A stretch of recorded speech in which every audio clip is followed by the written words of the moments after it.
vocês acham que a quantidade de streamings de áudio, como Spotify, iTunes, Deezer, atrapalha muito isso a você ser fiel a uma banda? Por exemplo, ontem eu estava ouvindo Kiss, mas o que eu faço? Eu pego desde o primeiro álbum de 78, 75, acho que foi, e começo ouvindo que esses agregadores de conteúdo, esses streamings, dão essa opção para mim. Mas eu vejo, por exemplo, é como se fosse o Netflix, você entra lá, você fica perdido de tanta opção que você tem. Antes não, era muito mais direcionado.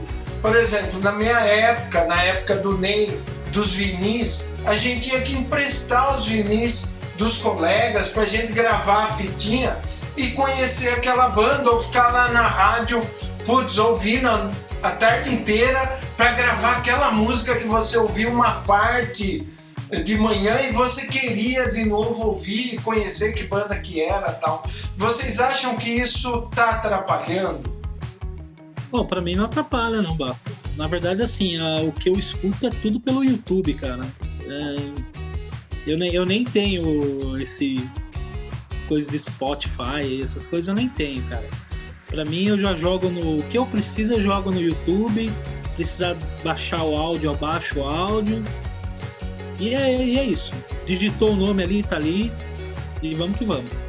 E como você conhece o trabalho dessa banda, por exemplo? Dessa forma, acho que você pega uma música por vez, né? Você não pega o trabalho, que seria o disco. Vocês acham que isso também está atrapalhando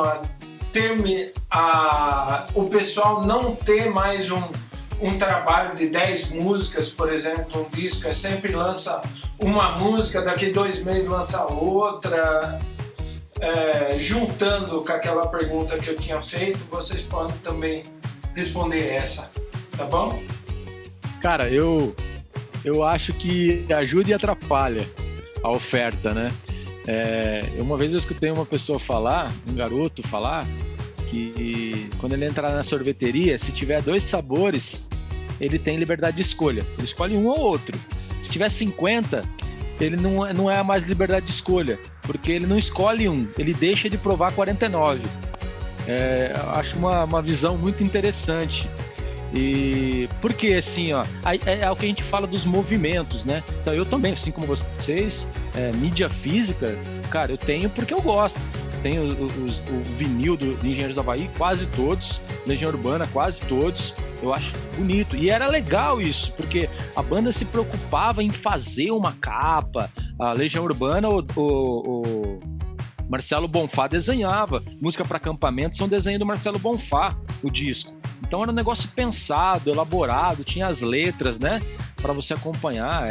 Eu acho que o vinil era lindo. E depois dos encartes de CD também. CDs duplos. E quando a gente entra nessa rede de streamers, assim, a oferta é tão grande que você falou, ou você fica perdido ou você acaba escutando sempre a mesma coisa.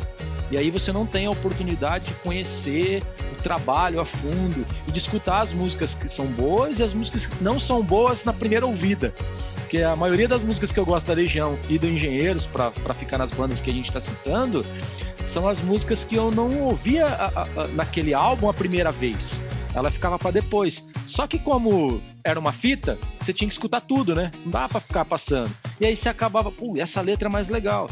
O Ney falou do Dançando no Campo Minado. Esse álbum eu devoro esse álbum de começo ao fim, né? Mas é porque eu tenho o CD. Então eu ouvia todas as faixas. Talvez se ele aparecesse para mim lá no stream, eu ia escutar, ia pensar, né? Uma coisa ou outra. Que é o que fez a gente abrir nosso repertório quando a gente ouvia rádio. Você ligava o rádio, liga na 89 lá, escutar a rádio rock. Você escuta o que tocar, né? Torcendo para passar aquela música que você estava querendo e tal, mas nesse meio tempo você escutava um monte de coisa que você não conhece. Aí você fala, nossa, que banda legal. Aí você ia começar a escutar outras coisas dele. Então eu acho que essa oferta involuntária era legal. Eu lembro muito do Bem Brasil de domingo, né? Então eu ia assistir o Bem Brasil, eu não sabia que banda ia tocar lá. Aí escutava lá Um dia tava tocando Engenheiros, outro dia tava tocando Los Hermanos, outro dia tava tocando, sabe, Nando Reis. E aí você tem a oportunidade de escutar a discografia daquele artista, aquelas coisas que no dia a dia você não ia ouvir, e você acaba ouvindo e gostando, né? Eu fui num show do Engenheiros do Havaí, aqui no Ginástico, em Rio Claro, e eu escutei lá pela primeira vez, porque eu ficava pensando, né? Então eu não tinha ouvido, Fred Flintstone. Ele foi uma das que ele tocou lá pesada. Falei, cara, eu não conheço essa música do Engenheiros. Aí saiu aquele álbum 10.001 Destinos, né?